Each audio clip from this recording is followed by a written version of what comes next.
Welcome to our channel. Today we how to authenticate your Buy Me a Coffee payment identity. Easy tutorial step by step clearly. To authenticate your Buy Me a Coffee payment identity, start by visiting the Buy Me a Coffee website. Log into your account using your registered email and password. Once logged in, navigate to your profile settings. Look for the payment or payout section within the settings menu.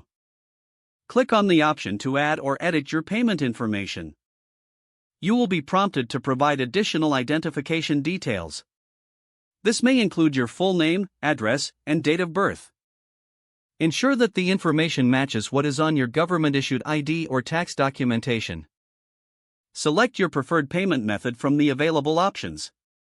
Common options include PayPal or direct bank transfer. Follow the on-screen instructions to enter your payment details securely. After completing the entry, submit your information for verification.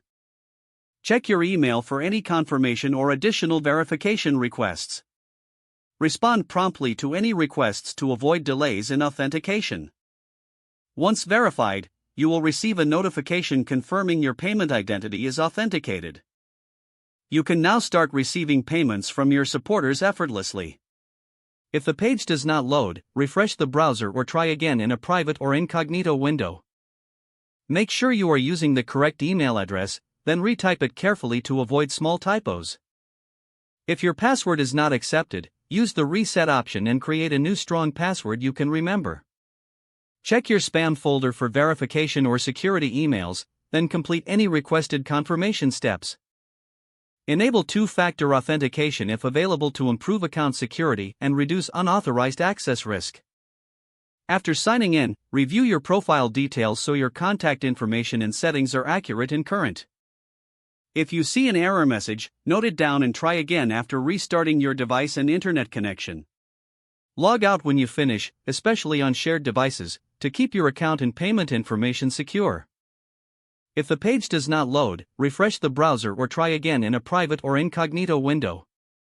Make sure you are using the correct email address, then retype it carefully to avoid small typos.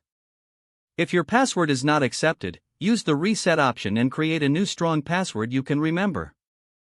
Check your spam folder for verification or security emails, then complete any requested confirmation steps. Don't forget to like this video and subscribe to our channel for more step-by-step tech guides.